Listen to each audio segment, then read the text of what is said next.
Two candidates for Milwaukee County Executive won't be allowed on the primary ballot. The State Elections Commission disqualified Jim Sullivan and Brian Kennedy, citing problems with their nominating papers. Sullivan and Kennedy appealed, but late Friday, a judge ruled against them. Ballots are already being printed for the February 18th primary. We've been talking with the candidates in the race, and today we have State Senator Chris Larson, who first tried for county executive unsuccessfully in 2016. Thank you for your time. Yeah, thanks for having me. So we have to talk about the big news that just came out, this issue with the circulators.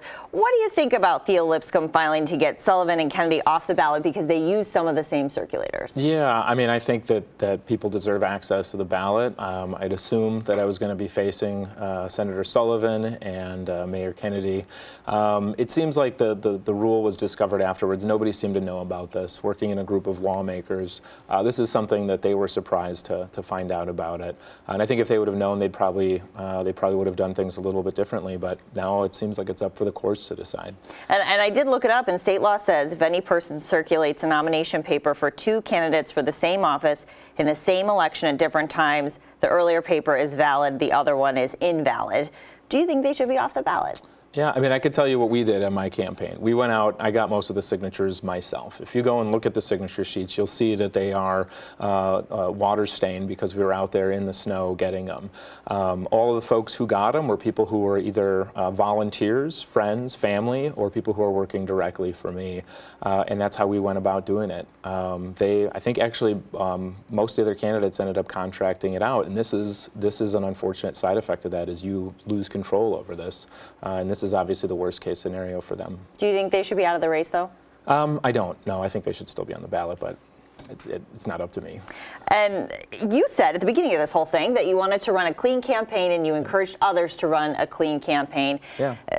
Do you think that this falls under that at all, with Lipscomb bringing this up? I mean, that's for the voters to decide. I'd say that for the most part, we are all friends. We do talk on a regular basis. This has obviously made things a little bit more tense. But I think the voters deserve to have a debate, a conversation about the issues, about who is going to address our parks, who is going to fix our transit to get dedicated funding, and what a person's vision is long-term for Milwaukee County. This seems like we're still just arguing in the starting blocks before we can actually get out there and do that. So I'd hope that we can kind of move on and get to the greater debate about our shared community. When it comes to the sales tax, County Executive Chris Abele sent out an email the other day that said he's optimistic the Wisconsin State Legislature will begin considering that referendum to let voters decide on the 1% sales tax increase in Milwaukee County. Yep. I mean, you're a state senator. Are you confident that this will come up?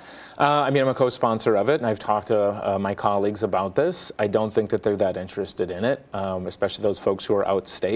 An unfortunate reality for people who live outside of Milwaukee County is when they find out that it's just for Milwaukee County. That's a reason for them to knock it down and get in the way of it. But we're still persistent. We've been pushing for this for 12 years. And as county executive, I look forward to working with the legislature and, frankly, working with leaders across the state so that everyone has revenue flexibility and can have self-determination and local control over where they're going to be raising their funds. That's something that, yes, it hits Milwaukee, but guess what? Every community across the state is looking for flexibility and doesn't want the state stepping in their way. The budget is such a big thing when it comes to county executive. There's millions of dollars in gap there. Yeah. How do you tackle it?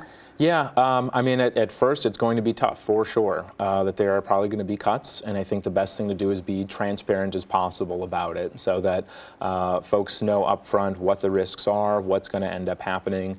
But what's really important is you have an executive who has a line of sight of how to get out of this, right?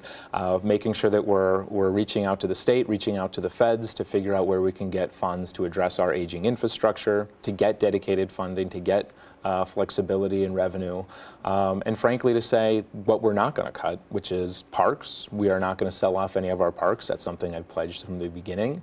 We're not going to have parking meters on our lake because these are available for everybody. We don't want to restrict those.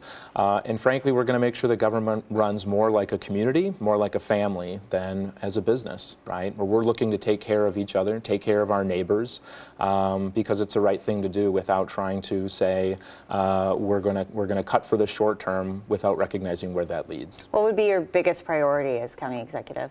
The biggest one up front is tackling family homelessness. I've pledged to end family homelessness in my first term.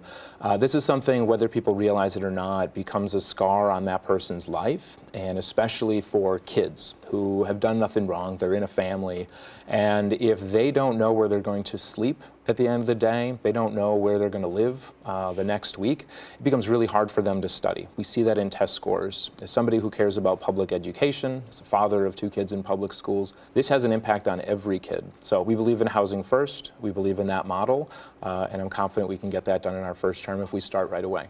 State Senator Chris Larson, candidate for county executive. Thank you. Thank you. Next, Roberts and Rehnquist, how 2 chief justices approached impeachment trials.